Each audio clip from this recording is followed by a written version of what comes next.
as an adult diagnosed neurodivergent female, we find ourselves in a position where things start clicking about what's happened in our past, but we're still not sure how to live in the present or how to build the future that we want. What were your struggles before your diagnosis, and how did your late diagnosis come about? That's such a common theme of being misjudged, being misunderstood. A lot of times social isolation happens. I wouldn't be the same person if I wasn't autistic. I was terrified to be a parent. I feel like it's a common fear that people don't say out loud. It feels like you're closeted in a way when you're not speaking about your neurodivergence, and especially specific diagnoses with that. It's all of this internalized shame that we have. I manage 30 to 40 people. I have been so terrified to do that. And I never would have guessed the reaction that I received from my staff. Why did I torture myself my whole life? Wow.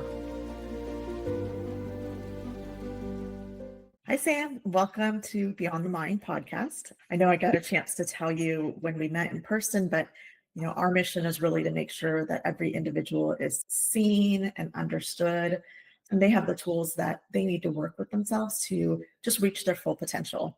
And so I was so excited to meet you at the Stanford Neurodiversity Summit.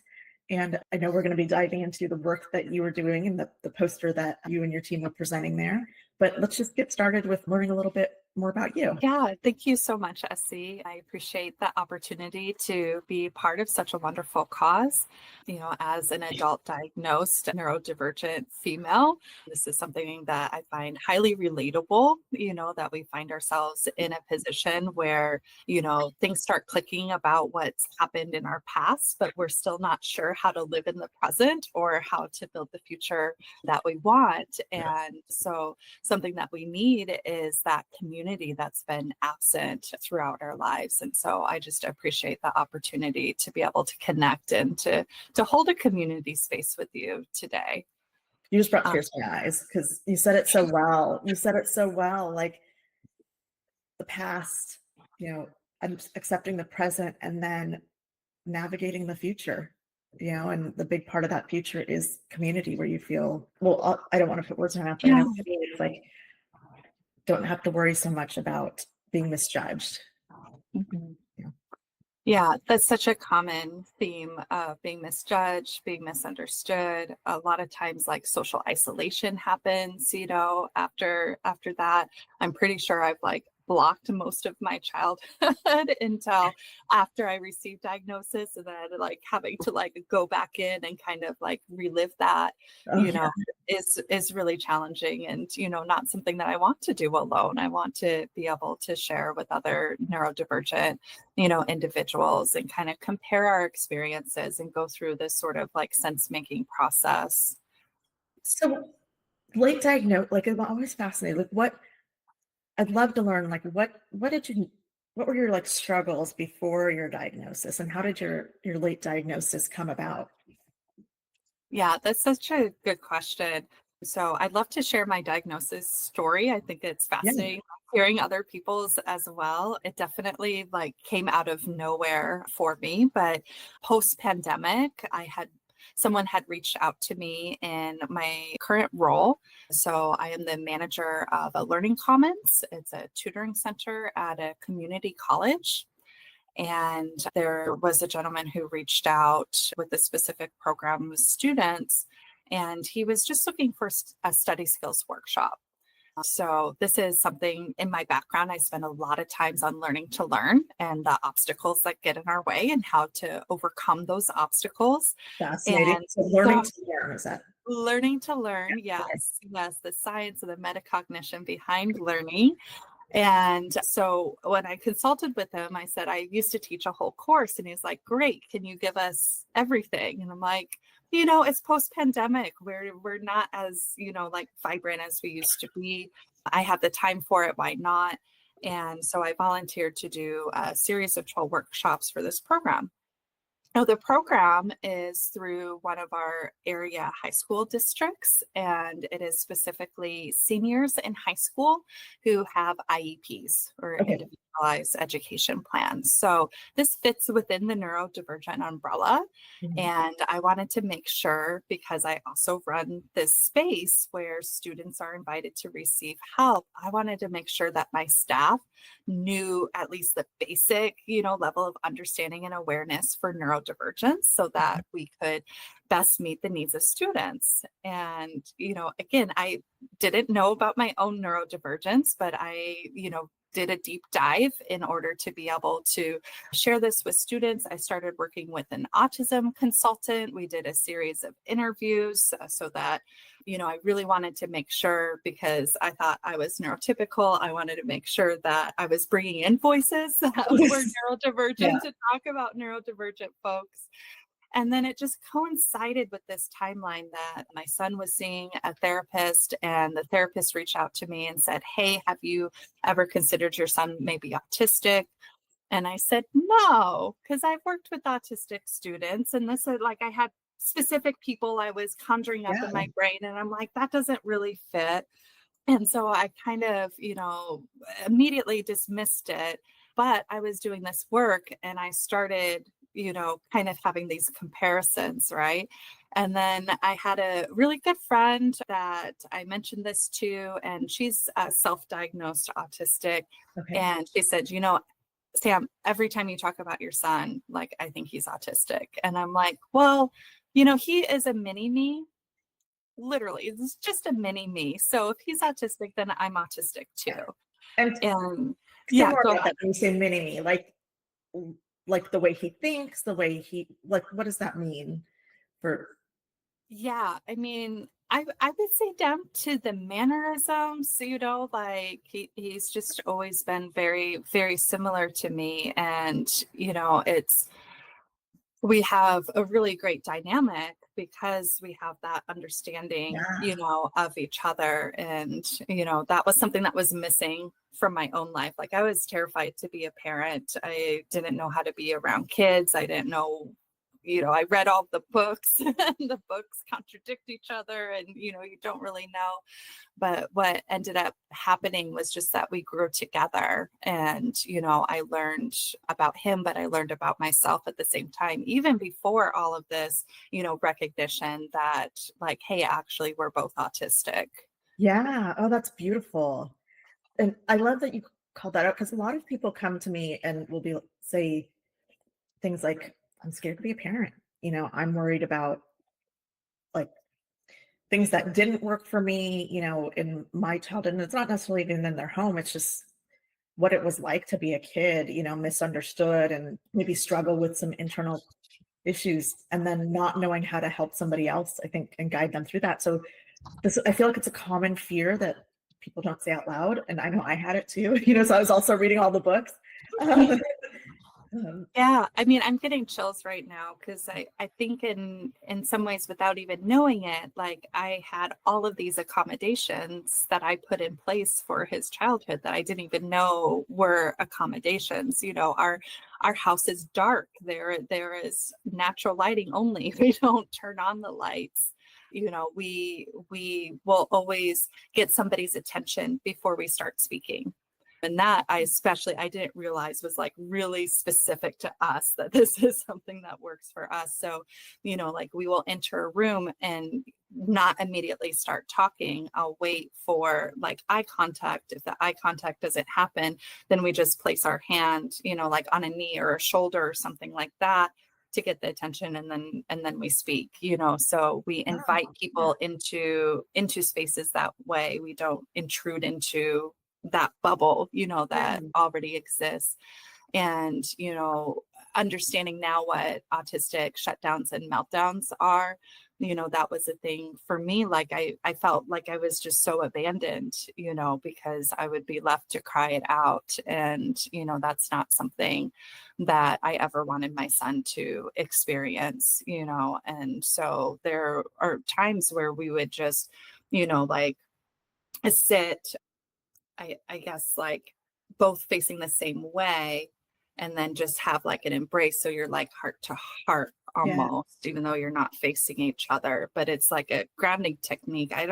I didn't get it from anywhere. I just like, that's something that I wish would have happened, Yeah. and I would stay through it with him and, let him know that that's okay. And that that's not wasting my time or interrupting my time in any way. Like I'm his parent, and that's what I want to do in my time, is to be there for him.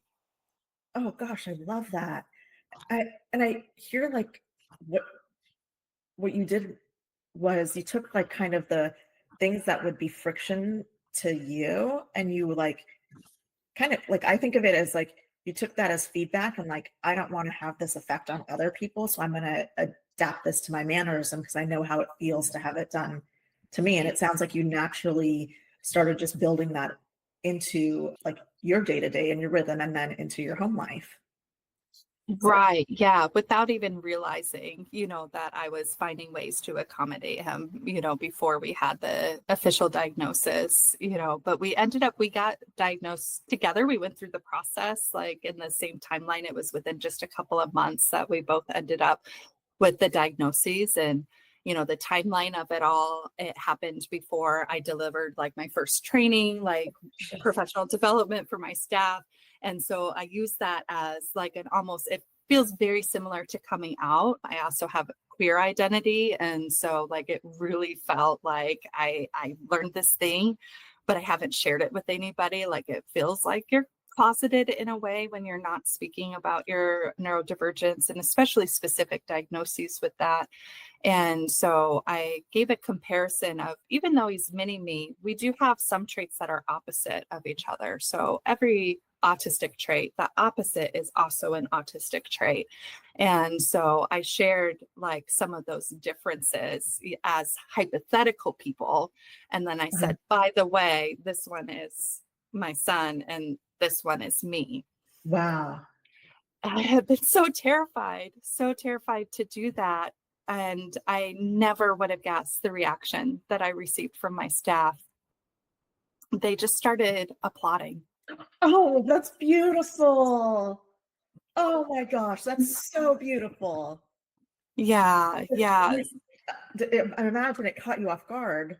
It did. I'm like, oh my gosh, you all are trying to make me cry right now. I have a lot of material to get through. Yeah. But I even noticed like they adjusted some different things, where like sometimes I have a difficult time knowing how to answer certain types of questions that are, just like neurotypical social sort of questions of like, how's your family doing? I still haven't learned how to answer that one. I don't know what to tell you. I don't know like what I've told you before and how to compare it and like what's happened. Like my brain Oh, goes to a very literal space that I don't have an update to deliver. So I like shut down. I don't know how to say that. And so I had a couple of employees that started asking me, when's the last time that your band rehearsed? And I could always like, oh yeah, we just got together last week and blah, blah, blah, blah, blah. And I knew exactly how to respond to that question. They were, asking me about my special interest area yeah. and, created this other sort of dynamic. So I think I was really open about my diagnosis for a while until I started doing more and more conference presentations and I started experiencing different reactions. And when those reactions went from being really how I perceive them really affirming and empowering, like the response from my staff. And they started going more towards a sort of pitting sort of Yeah. space or a questioning sort of space. I was divulging to colleagues that I had known for a long time in professional spaces and, like, you don't look, are you sure you don't act like some of those same, like I, originally thought, well, my son doesn't act like these students that I knew were autistic. Yeah. Right. So they're natural sort of reactions, but it became this additional emotional burden. And then also an area where I was really questioning, like, is this going to inhibit my ability in the professional sphere? Have I now pigeonholed myself where all I can do is neurodiversity work? Right. Because like that's where it's like really accepted. And everywhere else, I still have all of these, neurotypical expectations of how I'm going to perform that could be undermined by really insidious, misunderstandings and, microaggressions that happen within higher education when it comes to neurodivergence. Yeah. And I mean, gosh, you said so much beautiful things in there. I mean, I think one that like just is sitting for me top of mind is like you said when you started hearing feedback that was like based off of stigma and bias.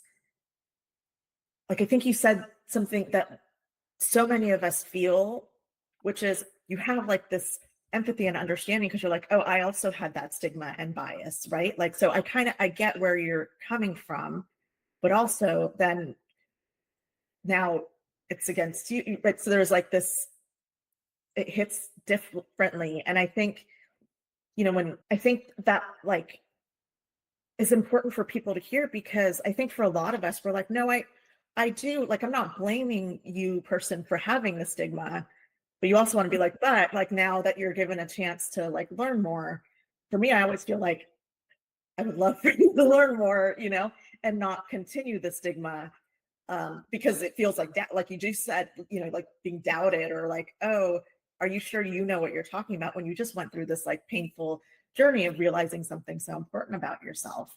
Yeah, and it almost like flips the script where then you feel responsible for making the other person feel better, like Yeah. when they like give you a sort of pitying or like one that I get a lot, like, oh, you must be high functioning. Like, yes, I have a doctorate. I have been in leadership in my career, my entire career, I've been in leadership. And so it's something that it's very difficult to sort of respond to, but you almost feel like, yes, like, no, like I have this thing, but I'm really successful. Like, look, I have all of these Yeah. achievements. You have to like make them feel better in this situation. And that it feels like, I don't know, like you almost have to like detach yourself in order to comfort somebody else in that moment. Yeah. Or for me, I know I've just kind of felt like I couldn't even get to that to educate. I just was confused about how to even respond, because because I faced some of that too. Like I have a master's degree and I would hear people say like, oh, are you, people like known me for a long time. They're like, are you sure? Because like people, most people who have ADHD don't do well in school and you've always done well in school. And, like, I don't know, for me, I was like, yeah, I'm still kind of in shock about this thing that I didn't know. And I can see how it applied to my history, but I wasn't grounded enough to try to like, to even form words to answer that question. Like, oh, that's, Yeah. it's, we grew up thinking ADHD was hyperactive little boys, or we grew up, but it's actually quite a stigma. Like hadn't done any research. I didn't have any data, today I would like see how many like amazing, successful people, are neurodiverse and that it's completely a stigma, and there's like a spectrum to like almost everything to, neurodiversity or Yeah. anxiety, there's a spectrum. So I feel like now I'd be better equipped, but I just remember I was like frozen still because I was like, I don't even know. Yes. I think it like creates a bit of cognitive dissonance, Yeah. So like my first label was gifted. And so I feel like that's a very like common way for neurodivergence to be missed Yeah. is if you do well in school, right? And never mind that your entire life is a mess and you have no friends and you're experiencing daily bullying, just like practically nonstop bullying throughout formative years, but you're doing well in school, right? Yeah. So like you don't have a disability, you don't need to have any type of diagnosis. And so like going from being someone who was always looked at as, like this person is smart, like they know what they're talking about. They have, all of this, like experiences with leading people. And, to think that my diagnosis could then pull all of that into question is a very common misunderstanding. A lot of people Right. do believe that autism is an intellectual disability. Mm. They can occur. They can Mm. be a comorbidity, but autism is a developmental disability. It's not an intellectual disability. But Mm. all of a sudden, I could be viewed as being less credible. I could be viewed as being socially inept. Do you want somebody who's socially inept in a leadership position? Right. I have a lot of faculty that I have worked with, who really think that their students are incapable of creating new patterns of behavior or habits that would benefit them socially, that they may not understand, directions that they're giving them because they didn't have to give another student those same directions. Yeah. Which is ironic, I have to say, because everything you just described about your journey shows the skills that all the books say leaders need to have, and so many leaders struggle with, right? Like, you went in to prepare a talk and you made an assumption that, like, okay, I don't know maybe as much about this audience. So as a leader, you said, I want to go in informed, right? So you went in informed. And in that process, like, you were open to challenging some traditional thought pattern you had about what ought, and this is really what, like, so many leadership books are like, because leaders get stuck in, like, I know what's best, but the hardest struggle with leaders is, hey, being open to, like, what could I not know, or what could be different, or what do I maybe have a, like, strict way of looking at things and I need to be more flexible. So you did that in the hardest way, which was looking at, hey, is there something that I don't know about myself, right? And most, like, phenomenal leaders that I know are like, they have that skill that they're like, I'm not going to blame you, team or students that I'm leading. I'm also going to check myself and be like, hey, is there something I need to check? So you've, like, embodied these amazing leadership skills even through your journey. And I think that can be for me, I feel like it's a big frustration, because when people are making these stigmas of, like, okay, this is what I understand about autism, so maybe they're not a good leader. It's like, it puts the onus on somebody to get that person to go a little deeper than the surface level, right? And to actually think through these things. And,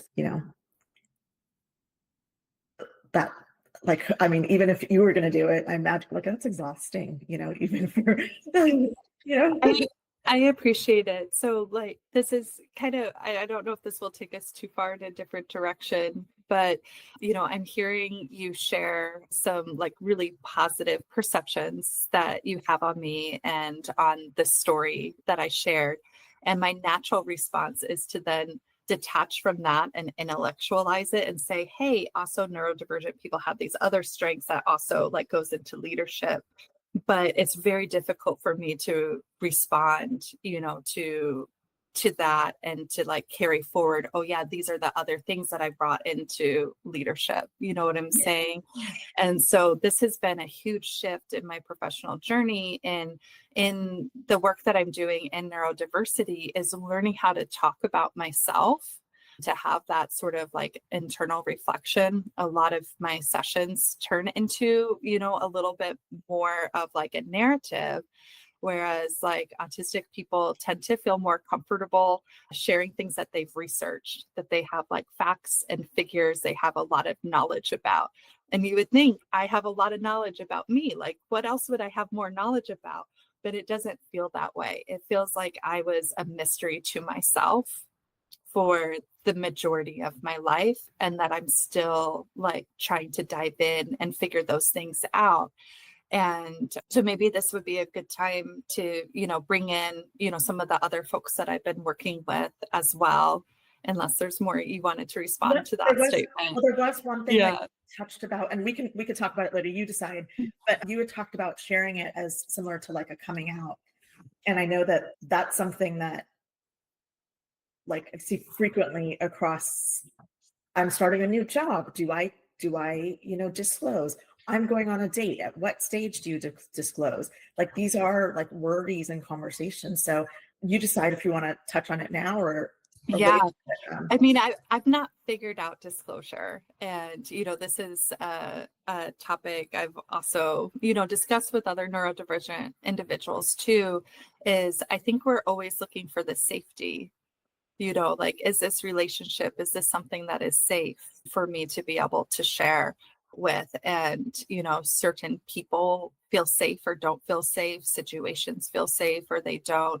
I made the decision to switch, where I have stopped, like, it was always on my slides, like, autistic, like, as a Yeah. label. because it's such an important part of my identity. Like I wouldn't be the same person if I wasn't autistic, right? But I've started saying neurodivergent because I've had more and more like colleagues within my college district attending things. I'm hosting sessions and things like that. And I have concerns about having my material devalued based off of that label, or, that these are future people who may be on a hiring committee if I was to, apply for higher levels of leadership. And I don't want to be discounted, for that. And so I have started just saying the neurodivergent label, and it doesn't feel as good. It doesn't feel as good just saying neurodivergent. And then I also find it fascinating, like some people try to guess, right? Like neurodivergence is a big umbrella. And I've had several people guess that I have ADHD. And like they're trying to be like, this yeah, is good enough for me. What do you have? right. And so I don't confirm or deny, Yeah. right? But I've had people like think that they've figured me out. They figured Oh, out that's interesting. which one that I'm at. And, I do think that there's a difference. There's stigma across all of these different areas of neurodivergence. But I think because of this picture of autism and this idea that it overlaps with intellectual disability, I do think that there's even less safety with sharing autism. Yeah, that's a good point. It's a really good point. Yeah, it was interesting for me because I had my complex PTSD diagnosis years before I got my ADHD diagnosis. And because there's such an overlap in complex PTSD and ADHD, that I almost felt like a huge relief that I'm like, oh, so I don't need to share complex PT. I don't need to try to figure that out because I have a label that at least people aren't like, so backing away from it. They're like, oh, okay, like it was just like less stigmatized, I guess, so I was like, well, here's one that I don't know, like if you go and like Google it, you're not gonna be trying to figure out like my history and my background, like all of that. So I just felt like now I had a label that still not that I could like go and talk to everybody about, but at least if I was going to have a conversation with the manager or something like that, that I don't know. I just felt like whenever I was trying to navigate, like, how do I share, like, this is, complex PTSD. It was hard, but I was also at that stage in a very like visible crisis for multiple years. So I was kind of like trying to find the words to, like, when we had a family crisis, like all of my symptoms were just like, I didn't even recognize myself. I mean, I was just struggling and it seemed so visible, and I was almost like looking for any way to be like, this is not normal me. Everything was so heightened, and then I had behaviors that even like just with myself, I'd be like, that's just not like me, so in order to kind of like open that conversation and maybe like ask for a little bit of like help or just like to share kind of the understanding that I was getting of what was happening. Yeah. It helped to have, I guess, a word, and then it was like having the ADHD word. Yeah, it just felt like it was like less stigmatizing, because then I literally, I remember telling someone like, oh, great, now I don't have to worry about sharing complex PTSD. I could just ADHD and then just leave it at that. Yeah. Oh, and you also mentioned something about like symptomology, like when the symptomology like increases and it doesn't feel like self. And, I felt very similar with like, I'm not sure I would have gotten my diagnosis if I hadn't experienced autistic burnout. Oh, yeah. And so like with autistic burnout, it's not just like a regular burnout, where you're like overwhelmed with work, but in an autistic individual, it amplifies all of their symptomology. And so like the example that I use a lot is, with my partner, like when we're sitting on the couch, I can no longer hear them when the air conditioner goes on. Oh, but we've been in that house 9 years and it was never a problem before. But since I experienced the burnout, it is consistent. And now it's like 4 years later and it's not gone away. Wow. So I've been like trying to figure out, and it was very kindly suggested to me of like, well, this was underneath the whole time, right? And so like when you're late diagnosed, it is common for your symptoms to appear worse because you finally learned how to unmask. Yeah. And so, and I'm not like, since I figured out that to some extent, like I feel less and less willing to put the mask back on. And so like, yeah, that's almost like my new normal is this space where I have to, worry about sensory sensitivities. And Yeah. that's okay. Like, why did I torture myself my whole life? Yes. Oh, I love that. Because I feel the same too. Like where I'm like, no, I'm not going to do that to myself. Like I've already suffered enough, like, like you said, like, I'm not going to put the mask back on. Like I didn't like it. There was nothing about it. It was a survival technique, right? It was a survival like coping Yes. mechanism. And so when you realize that, you're like, why would I do that to myself? Like when you learn about yourself, I feel like I don't know where it shifts, but then it's like, yeah, no, you learned how to take care of yourself, right? Instead of like denying yourself Yeah. you need, because you can feel it in your body, right? Like your body's response. And so you're like, well, I can't logically convince myself I don't need this. That's not the way this works, Yeah. Yeah. I want to share another example of like not feeling like me. And then it has to do with fitted sheets. Okay. Like going to bed, the fitted sheet would be like not on the corner, and like when I was younger, I didn't even sleep with sheets. I slept straight on my mattress. My son does the same thing. I don't really get it now because I can't sleep without the sheet at this Mhm. point, and so it'd just be this big thing because my partner would already be in the bed and like they'd have to like get up after I've Okay. already been like pulling at the sheet and Uh-huh. I'm like, come on, and we had another fitted sheet. All I needed to do was just swap it out, but I wouldn't remember that I needed to do it until that visual cue of like, oh, it's off the corner again. This happened for weeks before I finally realized, like, when I was remembering that it needed to be done, I was at work and I wasn't able to do it. My Yeah. partner was at home, so I finally figured out I could just ask them to change the fitted sheet. Yeah. But And they did, right?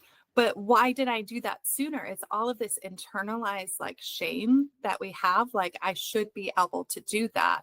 yeah. I manage like 30 to 40 people, right? I Yeah. meet all of their needs. Like, why couldn't I do this simple task for myself? Well, and what I'm hearing from it is, one, you were trying to do it yourself, right? Like, so there's like the barrier that of, Mhm. that everybody has, and some people have it more than other, like just asking for help, right? Like, oh, I can ask this person for help. Like it's my need, but I can ask them, Mhm. it's efficient. And but it sounds like it took a while for your brain to like kind of getting out of I must do it myself, or it must be, was there a Yes. like, oh, there's Yes. something wrong with me that I need this. So did you like feel apologetic for needing it? Right. Like, like- and there was no judgment from my partner, right? Like it was all in my head, like I was judging myself. But what you're saying earlier about how masking is like a survival mechanism, a result that often occurs with highly masked individuals is this it almost mimics like a complex PTSD Yeah. sort of response. Like we overstress our nervous systems by not taking care of our needs. And, we don't have anybody around us that's really, knows or understands what's going on. Like you're just an enigma to everybody. So you don't learn, that emotional regulation. That's why you have the shutdowns and the meltdowns and, things like that. And it's really hard to unlearn that sort of hyper dependence that Yeah. you had to develop in order to just survive in this world that values neurotypical social norms and Yeah. ways of being and ways of communicating. Yeah. I can totally relate to your story, because, like I struggle with time management. Like I have time blindness, and like mornings are tough. So, but for like, there was like this year multiple years, but like every Wednesday, we were always late. Like I'd be driving my kids to school and I was like, gosh, like I kid you not, for like the first 7 or 8 months of the year, like I was sitting there like Tuesday nights, like, what can I be doing differently? What am I doing wrong on Wednesdays? And I was going through all the situations like, oh, am I losing my motivation on Wednesday? Am I actually running late? Am I doing all this? And then like 3/4 of the year in, I finally got it. Like, oh, there's more traffic on Wednesdays. Like, it's not me. I just didn't even think about what can be going on differently in my surrounding on Wednesday.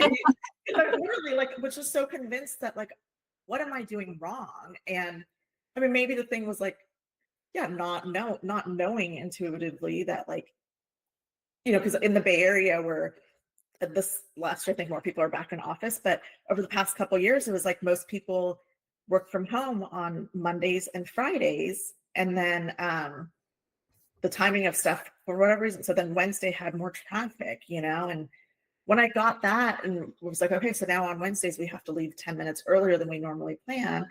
It was like boom. But yeah, I was like, I spent 3/4 of the year being like something. I'm doing something wrong. What is it? Absolutely. Yeah. I recently had an employee, doing more sessions with them recently. And, I had an employee disclose to me and they're like, so I've always had this kind of problem. And, they described it to me and I was like, oh yeah, like that is common for ADHDers. And her jaw just like dropped. She's like, you mean that's not a moral failing? Because Oh, I really want people to know that I care, and I feel like I'm coming across like I'm not caring. Like, no, it's not a moral failing. This is common. It's a common occurrence, within this particular diagnosis. yeah. And that's the biggest struggle, right? Is like so many of the traits within like the neurodiverse traits, and then just broader, just as I know I have a daughter who's dealing with some invisible like chronic health issues for last year, but it's invisible, right? So there's this big thing of like, if somebody doesn't know there's something unique under the hood, or even if they know and they don't know enough about it, it's like so many of these things are seen as character flaws.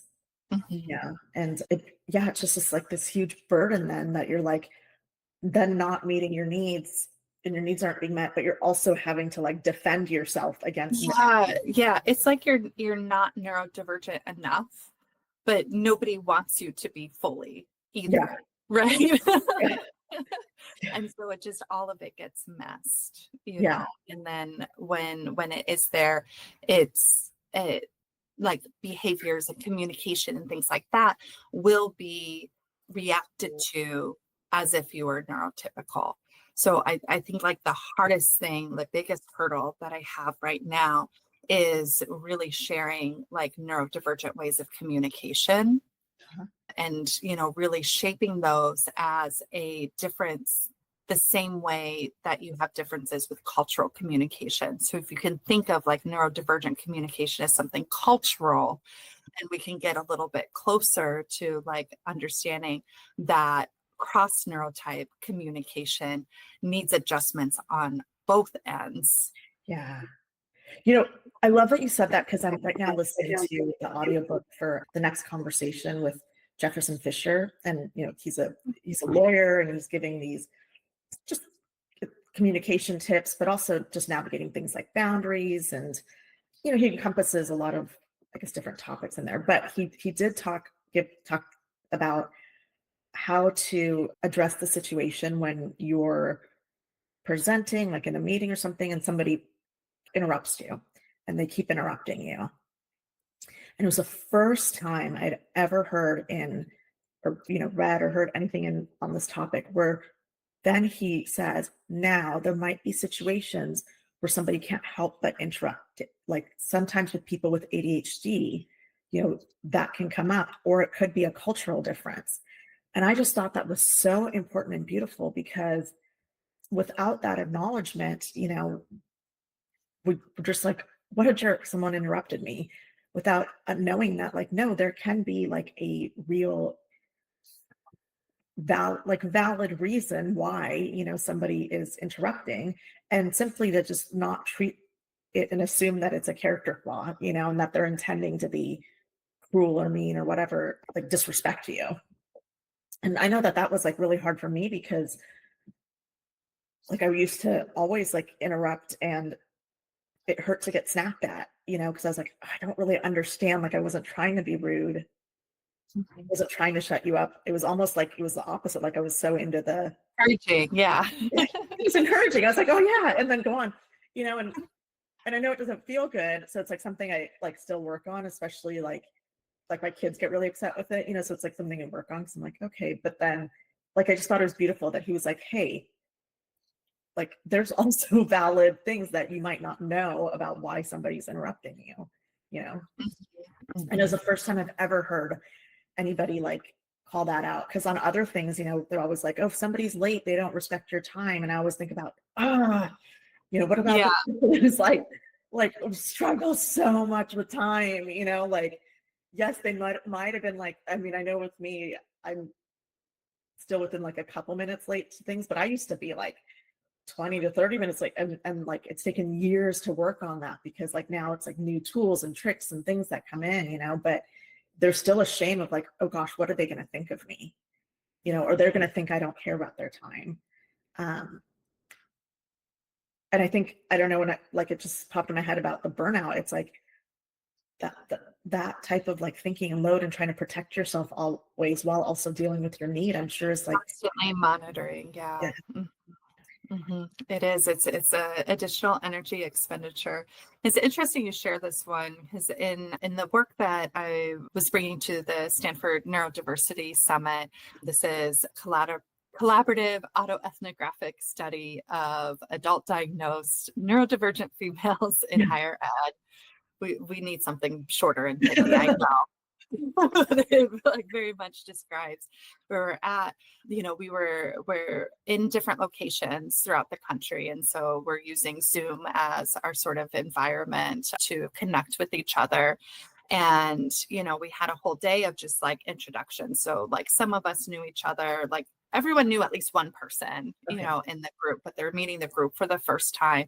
And that was some of the things, like everybody had concerns about communication because again, we are judged through neurotypical standards about communication, and constantly receiving those messages that our communication is wrong. And I can't even tell you how many sorries appeared in the first couple of conversations uh, because they were sure that they had just interrupted somebody else, but the other person was like, no, like that was perfect timing, like that's yeah. like gave me encouragement, like you're excited about what I was talking about. Right. And so it took us a long time. Like we don't necessarily know what our own culture is as we've lived outside of that. Oh yeah, gosh, that's such As a strong adult statement. diagnosed people, right? Yeah. Yeah. And I'm sorry, I cut you off. No, sorry, I actually cut you off because when you said that strong, we don't know what our culture is. It just hit me like, yeah, that it's so true. Like y- it takes learning that then to be like, oh, Yeah. this is a ADHD thing, or this is an autism. Like there's a journey to that. Yeah.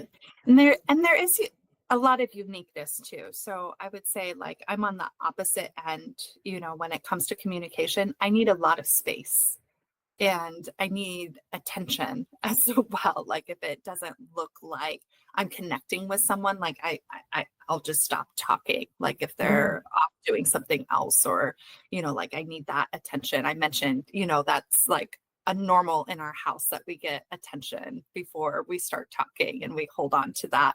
I yeah. need more space. So in a group conversations are so much more challenging because of the overlapping nature of it. There's not typically enough space for me to be able to, like jump into the conversation.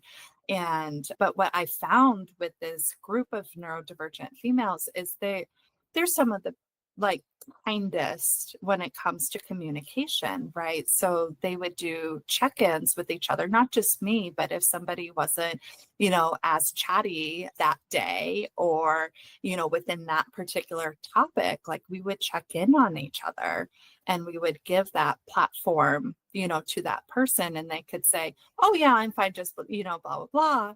Or actually this thing is going on, and, I don't know. I experienced so much gratitude. I'd say everybody did. This was like part of our concluding comments. Yeah. Everybody expressed gratitude for everybody else for this micro community that we formed in the way that we communicate and we listen and we check in on each other. Yeah, I feel that way too. Like, I mean, at the conference, I felt like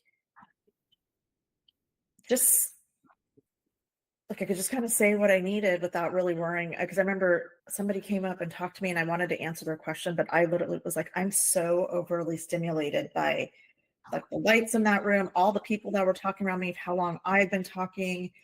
And like, I kind of was like, I'm so sorry. Like, I need to leave them. I'll be right back in a couple minutes. And then I came back and then that's when I was like, I'm sorry, I was so overly stimulated. And they're like, no, it's fine.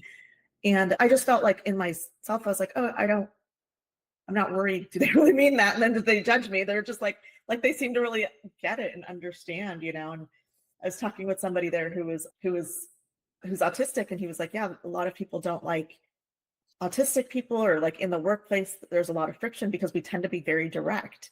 But he goes, but I'm also the person that if you want an honest answer, like, he's like, I have friends, fellow CEOs and stuff that if they want an answer, they come to me. And I'm like, oh yeah, that's so true. Because I have a friend, she and I talk about that, where people really don't like our directness. We always say it's like Sagittarius energy too, like we're really direct, and I don't get it. Like, I feel like it's a gift if people can be direct with me. But I don't think people understand that, like, you can be direct without being mean. Like, you can be direct without insulting someone. So like, I think people don't, I don't know. I kind of wonder, like, how many of times has somebody just been direct with somebody else and that person's like, oh, I was taken aback from it. They didn't analyze, like, actually there's nothing mean that was said about me. It was just a factual opinion, that person expressed. So two things kind of come to mind. Like, one is directness, like when it's like really kind, it's meaningful. So in my special interest area, I mentioned I had a band, I also dance, and I don't invite a lot of people to these performances because I struggle with any type of compliments. And so with this group of women, I had a really meaningful experience, and I sent them the video. They're the only people that I sent the video to. And every single one of them gave me such meaningful feedback for it. Wasn't just like, oh, you look lovely, that's a great costume on you. Like, they said specific things like, oh, you were really connected with this musician here, or, they had like specifics to it. So I think neurodivergent people are excellent, not just autistic, like neurodivergent people are excellent at giving feedback. But then I do want to dive in a little bit more with the directness. One of the things that I want everyone to know about autistic people is that we don't know how to layer inferred meaning into our speech. Okay. So we say something and you think we're saying it to deliver a completely different message. Please believe us that that's not what we're doing. So it takes a lot of social energy for me to decode that with other people.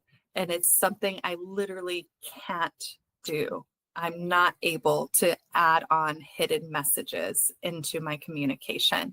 The best I can is soften some of the directness, but I can't fundamentally change that part either. Okay. If I replay that with an example, could it be something like, the traditional feedback is like, do the sandwich method, where it's like you give a positive and then you do the like critical feedback and then you do a positive. It's like, that's just too many like layers to need to communicate out. So you're like, I'm just going to give you the thing that you asked for. Well, and it feels false. And actually, I'm really glad that you shared it that way, because it's all tied to this need to have honest honesty, truth, transparency. If we like try to correct something, it's not because we need to be right about it. It's because we need the truth to be shared. And so like our language is reflective of that. That's why there's that directness, so that there's not room for like misinterpretations. Like we literally say like what we mean to say and nothing extra hidden into that. I used to live in the Midwest, and the communication patterns there are so hidden. There's everything that somebody says has a different meaning to it. And I've been in the situation where people have thought that I should have known this. Everybody else knew this. And I'm like, but they didn't say that. Like, how would I know if they Yeah. haven't like told me that thing? And then, I get it that other, direction where I'll say something. And then, when you said this, did you mean that? Like I welcome those conversations, and I welcome people asking, like, when you said this, did you mean that? I just want them to then believe me, because they usually don't. Oh, yeah. They usually just like whatever story that they've decided how they, inferred some sort of hitting meeting with that. They take that as being the truth. Yeah, that's hard. Thank you for sharing that. It was really important. And I haven't forgotten, there was something you wanted to talk about, and then I went back to something in our previous conversation. You had wanted to talk about different parts when I'd said the leadership that you used in your journey to getting your diagnosis. You were saying that it was almost like it didn't feel real. And with that, there was something about other leadership strengths that you have like pulled into your journey. And you were going to go into more detail about that. Do you remember that? Because I wanted to make sure we brought it back to that if you still wanted to. No, I think my intention with that was to share, like, just to name the uncomfortable feeling that I was having, where, like you're giving me really positive feedback. This ties into like, I can't take a compliment. I don't know how to respond to compliments. They make me very uncomfortable. And then I also will detach and intellectualize things. So it's easier for me to say autistic people, such and such, neurodivergent people, such and such, but it's hard for me to claim any of that if it's positive. I'll take all of it if it's negative, because I have a lot of the internalized shame, but I don't have I don't know how to respond to how's your family doing. I don't know how to respond to a compliment. I haven't figured those ones out. Yeah. Um, yeah, I get it. Because I know I've had to do a lot of work on that, the compliment thing too, where there's like this, like if it wasn't direct and mean, I'd be like, if it was just like it's nice, I'm like, oh, they're not telling the full truth. They just said the nice part. They're holding something back, or that it takes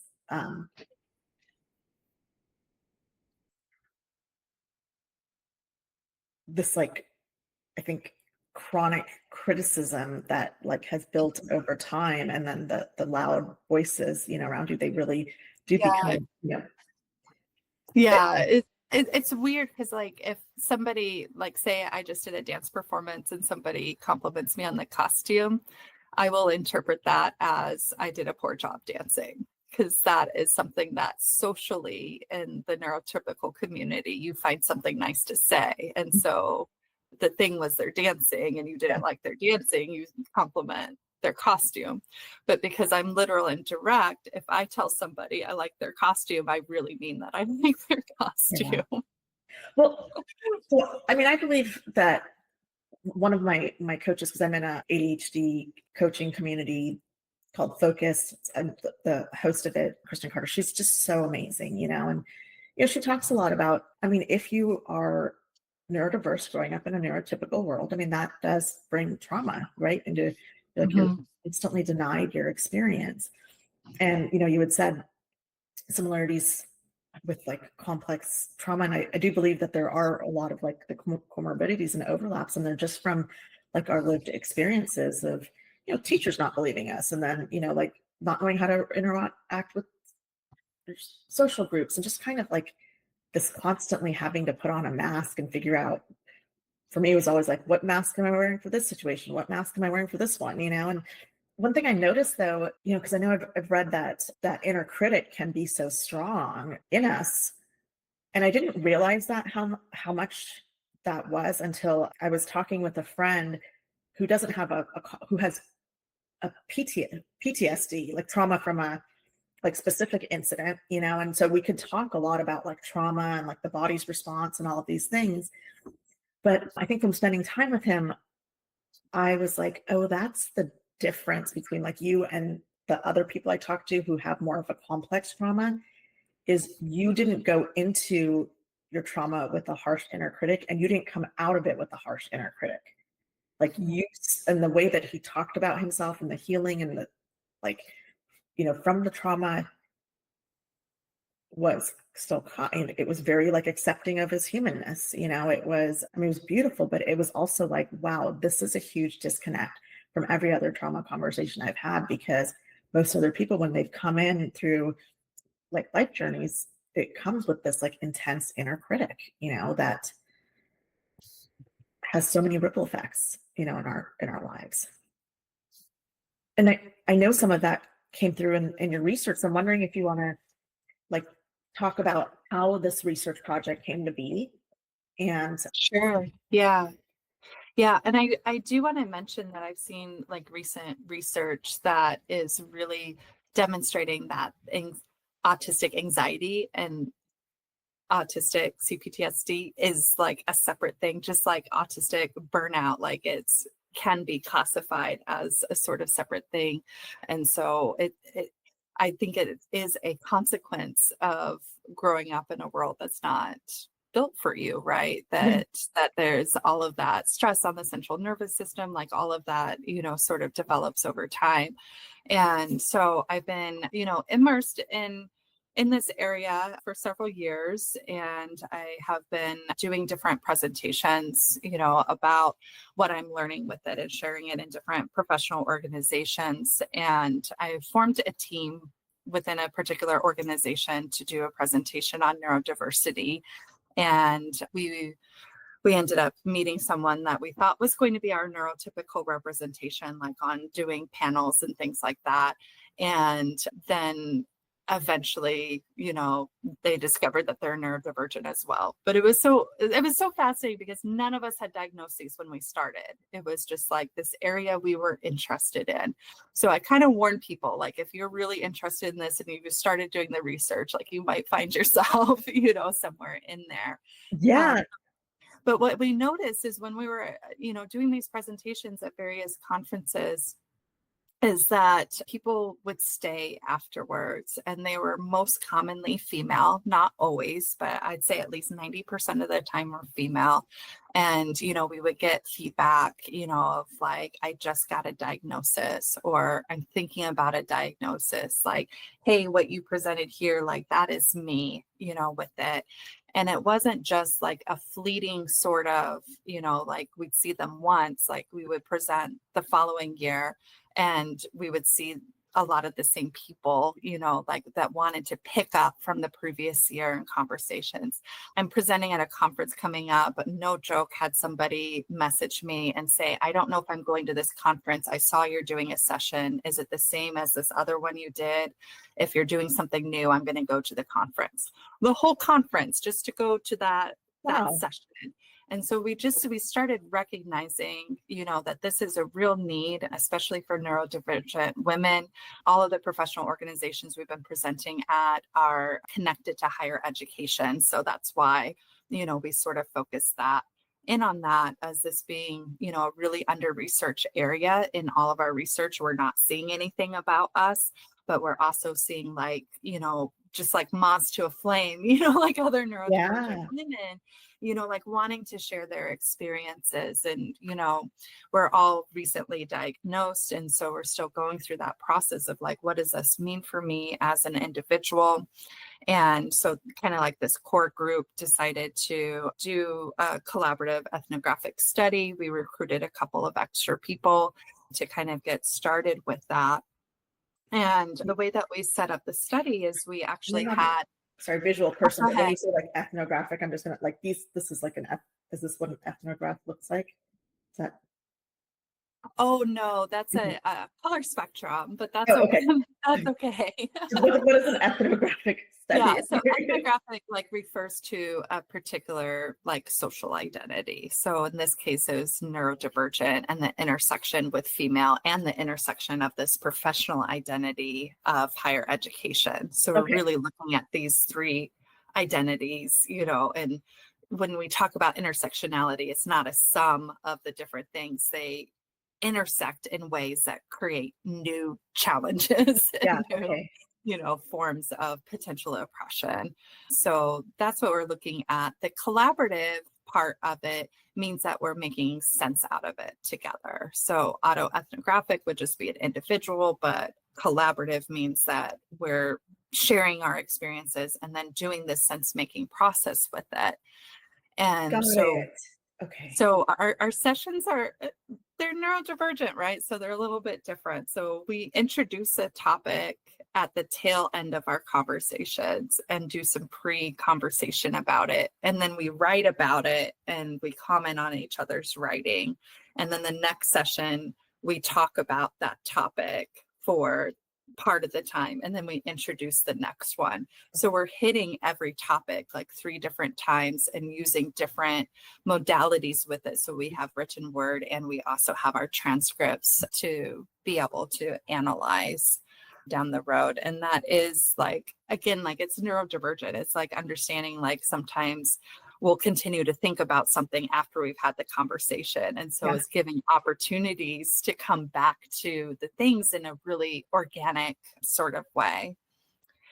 And so, what we shared at the Neurodiversity Summit at Stanford is really just preliminary results. So, we have done initial coding process on all of our written word, and then we are in the process with our transcripts now. So, I do want to stress that these are preliminary results, Oh, but what we found really was this encompassing like what really described our community was like being from this place of self-denial and learning how to heal from it through this aspect of community.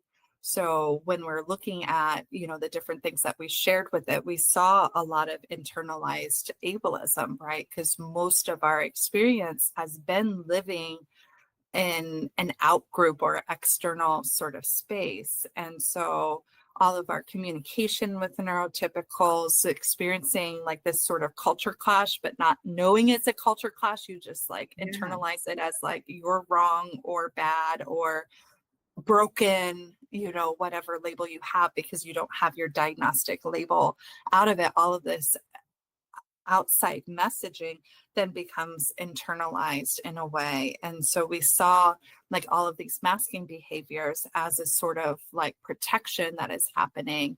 And there was, this recognition of, like only being able to be certain ways when you feel safe within a relationship than the person, and then how debilitating that is when that person turns out not to be safe in the end. It Yeah. almost feels like, an inevitability that at some point this relationship's going to blow up and it's never going to make sense. It's going to come out of nowhere and you're not going to be believed when you share, like your intentions or, Or what your happened? perspective on what that event is, what happened.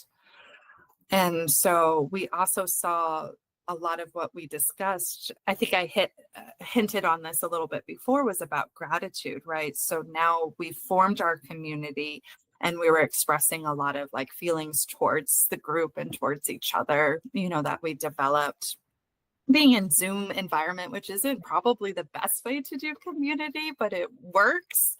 And so then we would also reflect on the impact that this community has had like within our daily lives and how meaningful that like we interpret those sort of messages of support. So that's kind of like where we're at with the research so far. We're still going through and, we'll do some further iterative coding process with it and kind of see what comes out with the transcripts. But we felt like this was really meaningful and something that we didn't want to wait, that we wanted to start, sharing out. And again, there's not a single time I presented that I haven't had individuals like, hey, tell me what you're doing next. I want to be part of what you're doing next. Like they want to be part of a community. Yeah, I think that what you're doing is amazing. And it's something that I saw in my journey too, like the value of community. And it's a big mission of Beyond the Mind to find these communities that exist and are forming. And then as people are getting, through their journey and understanding more about themselves, to be able to connect them to a community that, is more like them, like that speaks some of the same culture, to use your language. Because the challenge right now, right, like you go to the doctor, you get a diagnosis, like ADHD, you get like a pill, right? And then you're just on your own, and I remember when I went to like a executive function skills coaching, I was feeling so lonely and isolated, but I was really clear, like, no, I want to do this class with other people. And that's how I found the coaching group that I belong to. And it has been some focused, and I'll link the note in the podcast notes, because like what my experience with that to coincide with the therapy that I was getting and then everything else that I was doing, it was like my healing could finally flourish. Like I was having support from therapy alone, but being able to like hear my experience through somebody else's story and then understanding like I could see that person, like just like when you were telling your story, I'm like, oh, I see the leader in you. Like I could see it, right?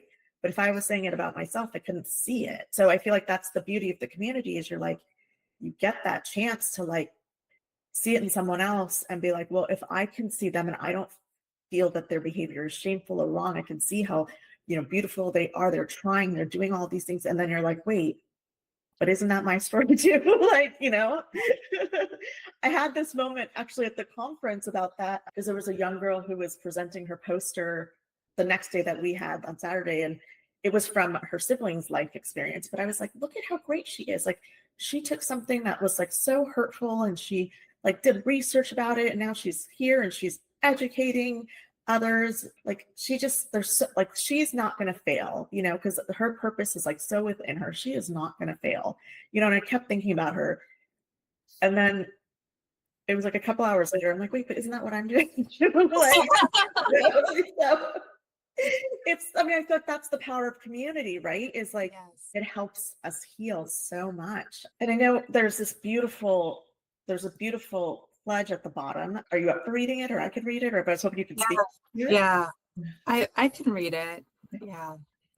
There is a haze here of imposter syndrome that surprises me that it stands here, white of this white box, that after reading other stories in this group, I think that I might not have a story with the power to belong.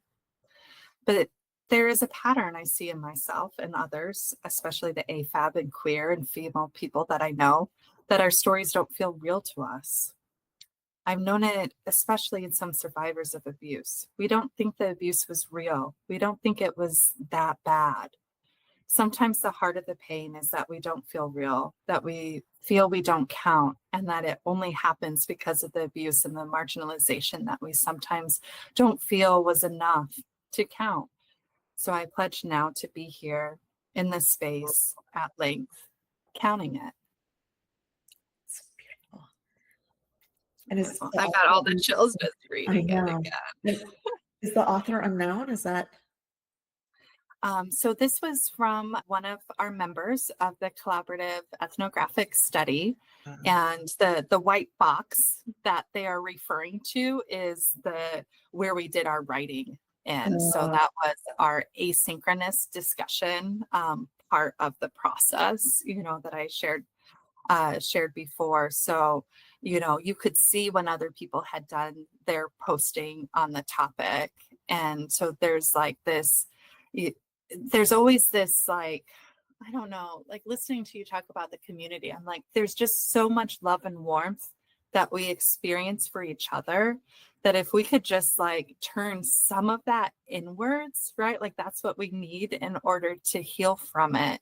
And so, this just resonated with everyone, particularly when we kind of identified this like overarching theme of this self-denial and how we heal from it, is that we feel like imposters in our own stories. Yeah. And, it's reinforced, by some of that external messaging that we get, like, you don't look, are you sure? Right? Like discounted things.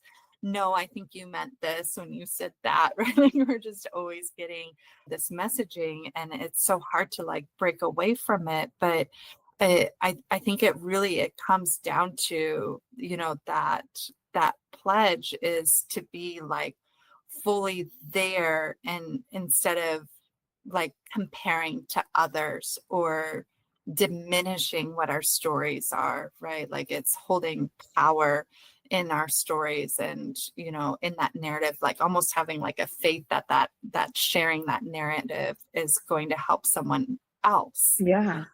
Which again, like just saying it, I'm like, we're always concerned about helping others. Yeah. I mean, it's so true, right? It's like, Yeah. I think that's also the beautiful part of like when you've been misunderstood, like I know when I started this work, I was like, well, if it reaches one person and they feel less alone, like checkbox success, like that was enough. Like Mhm.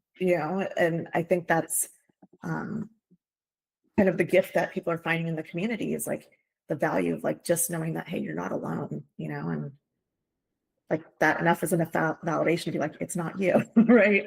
Like, Right.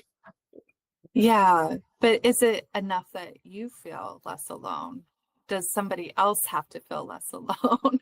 yeah, Right? I Like know, huh? it's always framed in this sort of like service sort of way. You'll see a lot of neurodivergent folks like drawn to education, drawn to social work, social justice, right? Like we really have a lot of justice sensitivity, and it is always about somebody else That and is it. not about ourselves. So I think this pledge, like why it spoke so much, is like we are pledging to hold space for ourselves, to Yeah. put that story down, to not self-censor ourselves, to really, like find that person underneath the mask.